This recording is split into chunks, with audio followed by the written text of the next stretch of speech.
In this episode, we're going to talk about raising capital, so stay tuned.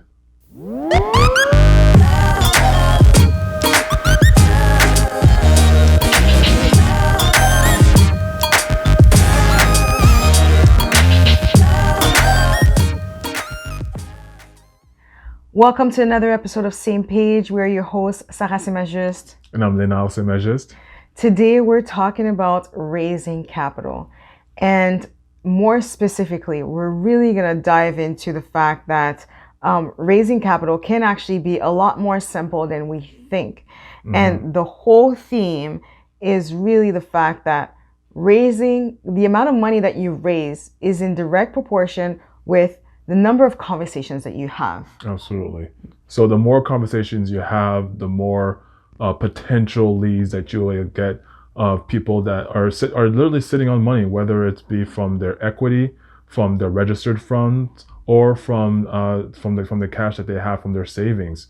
One thing that we try to do on a regular basis is just to have as many conversations with numerous people from different aspects of real estate, whether it's lawyers, contractors, builders, etc. You want to just communicate with as many people as possible, and then just organically build those relationships. Yes, like in the past, honestly, our coach would talk about raising capital, or everybody talks about raising capital, and in my mind it was like, oh, befriend doctors, befriend lawyers, befriend all these people who have make a lot of money and potentially has a lot of money saved up. But what we really realized is that a lot of people have money that they don't even know they have. Is through conversations that you have with them, and Leonard's really good at doing that, that you make them realize that they have money. So for example, you may not have your savings account maybe sitting at a few $100s or a few $1,000s. So you're thinking, well, I can't invest. They're looking for a minimum of 20, 30, 40, 50K. But the truth of the matter is you probably have money in your RSPs because you've been working or because you've been putting money in your RSPs. You probably have money in your TFSAs or even your Lyra account. And those are all funds that you can access to invest in real estate. And by educating people, you show them that the money is there. It's just that they didn't know. And another thing is that you mentioned equity in their home, exactly. Right?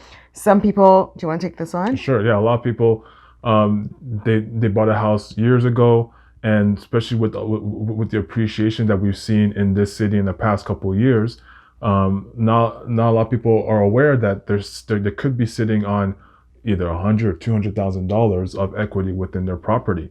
Now, mind you, obviously, when you do a refinance, you will have a higher mortgage payment. So that's something that you want to inform these potential investors. But then again, you get access to whatever the amount may be, and that money is tax free.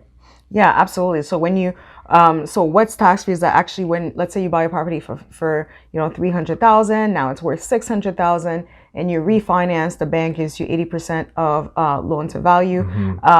And in the case, what would it be? So quick math, 480,000. That is the max that the bank will lend you. So basically, the bank is going to give you the difference between what you owe and what the 80,000, the 80% is, exactly. Right? I'd have to explain that with a pen and paper for people. And at one point, just reach out to me and I'll explain to you. But at the same time, when they give you back that money, then you can actually reinvest it. Leonard talks about the higher mortgage payments, which is entirely true if you refinance. However, instead of refinancing, you could simply get a HELOC, right? Yes. A home equity line of credit. Yes. So basically, the bank gives you a line of credit, which equals how much equity that you have in the property. So again, they only give you up to 80% loan to value. And again, we can explain that in another video. But if you have, only 60% left to pay, they'll give you maybe that 20% between the 80% and the 60. Then you can actually use that. You're gonna borrow it at a certain interest rate, but interests are like 2.5% right now, and you can go ahead and lend it at like 10%. So you're obviously making you're lending it at 10% and you're paying 2%, so you're making 8% on this money that you just have sitting there and that you didn't know about. Well said. Oh, thank you. Yeah, so have a lot of conversations. And yes, sometimes Leonard's always on the phone and I'm like, why are you talking to so many people? But I'm just saying that in my head. I don't tell him that because I know why he's talking to so many people. But then, when we have a deal and we send it out to friends, family, investors, whoever, then they're like, oh, I remember you telling me about this home equity line of credit. Then now I have $30,000 to invest. Or, oh, I have money in my RSPs. I'm going to send it over to Olympia Trust. Now they have money to invest. And those are all people who thought they didn't have any money, in their savings account, because that's what we're taught, right? Exactly. But they do, and you just have to educate them on how to pull out that money in order to invest. So basically, if you're a real estate investor looking to raise capital by using other people's money, so OPM, you want to start having as many conversations as possible. And what's many? Like 2 a day, 3 a day? I would say up to 10 a day. Okay. Yeah. If you really want to push that envelope and you really want to have other people fund your projects, I would go up to 10 a day. Now, some days you may fall off that mark, but at least if you have that as a target, then the way I think about it is that I'm 1 or 2 conversations away, or 1 or 2 degrees of separations away from talking to that one person who will be willing to invest in one of our projects. Yeah, absolutely. So talk on the phone and maybe even schedule them back to back. If you're not able to do 10 a day, but schedule your phone calls half an hour only. Like, you don't really need that much more. And do them back to back to back on a Monday, and then do the same thing on a Wednesday. Scheduling them in will ensure that you are having these conversations consistently, and it'll keep you on track rather than you having dinner and then taking a phone call. You want to make sure that to kind of organize your time so that you're being very efficient with your time. Exactly. And one word of advice as well is that you want to make these conversations as organic and as natural as possible. Like, last thing you want to do, especially on the first call, is jump right into your deal or jump right into what you're looking for. Just first of all, just try and get to know the person, see what their goals are, and see how those goals are in line with what you do as a real estate investor.